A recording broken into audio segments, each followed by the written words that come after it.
Hello, friends. This audio podcast is taken from the book Comedy Writing Secrets.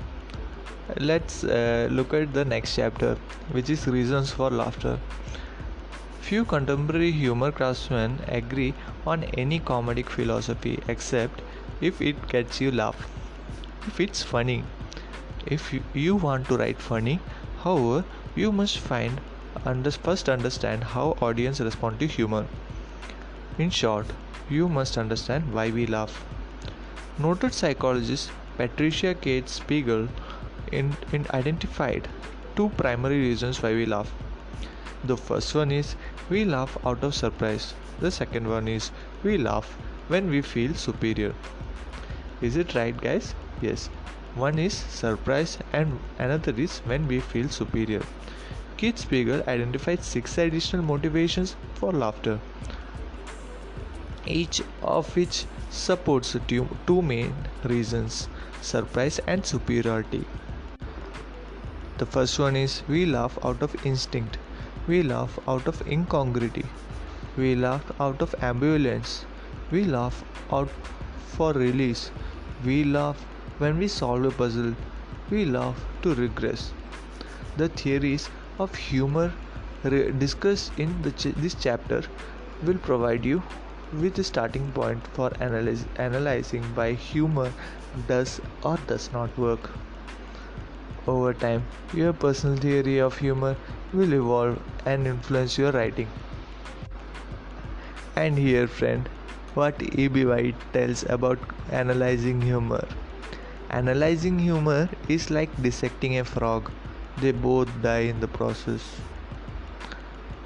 Be forewarned, the application of humor theories does have a downside. As you shift into an analytical mindset, you spend more time thinking about why something is funny and less time laughing.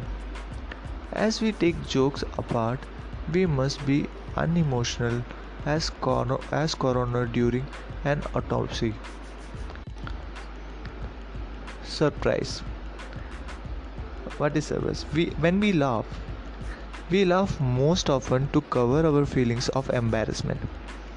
This can be a result of either having unintentionally done or said something foolish or having been tricked.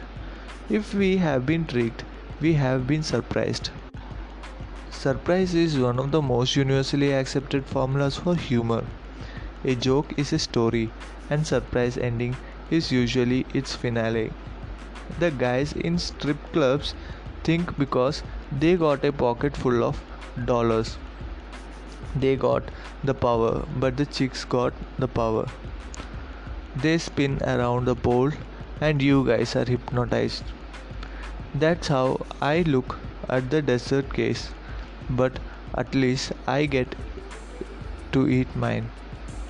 Monique Marves. Appreciation of any piece of humor decreases rapidly through the repeated exposure or when the ending is predictable. Clever wordplay endangers grudging appreciation in your peers, but surprise wordplay gives birth to the laughter. We smile at wit, we laugh at jokes. The techniques that most often trigger surprise are misdirection and incongruity. When the audience is fully aware of facts, but someone they are observing is not.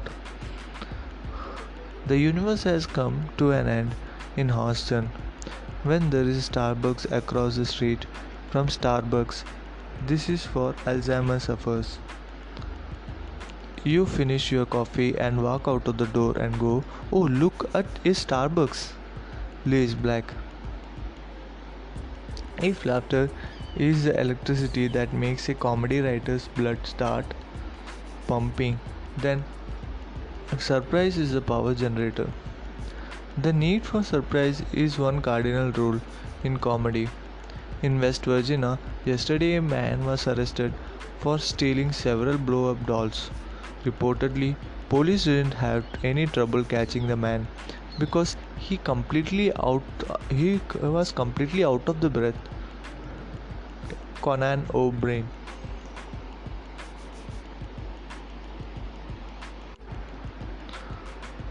According to the playwright Ab Burrows, the best way to define the construction of surprise is use of baseball terms. A joke is curveball, a pitch that bends at the last instant and fools a batter. You throw a perfectly straight line at audience and then right at the end you curve it. Good. Good jokes do that, said Burroughs. To achieve the unexpected twist, it sometimes necessary to sacrifice grammar or even logic. He may not be able to sing, but he sure can dance. Cannot dance. that is a surprise. A key word sets up the surprise. It gets the audience to assume that they know the ending. Notice how the word half works in the following example. My wife and I have many arguments, but she only wins half of them. My mother in law wins the other half. Terry Becher. There are many ways to achieve surprise. What's important is to remember that you really can't be funny without it. Superiority. Superiority. Now we'll talk about superiority.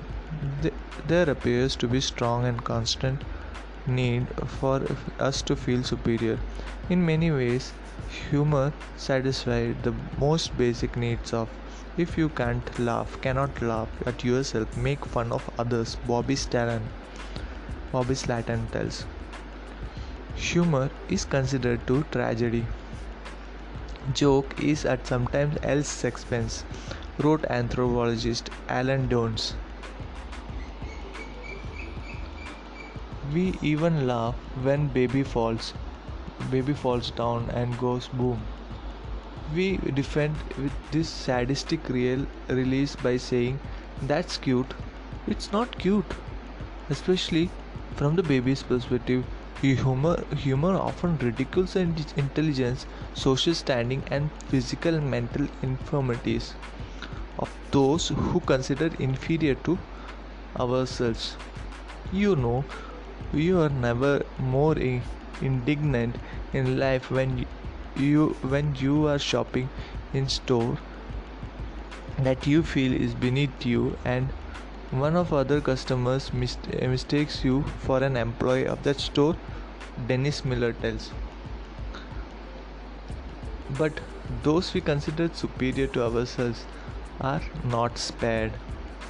We delight in publicizing and mocking every shortcoming, perceived or real, of people who are in positions of authority, who are richer, who are more famous, who are more intelligent, physically stronger, and more admired.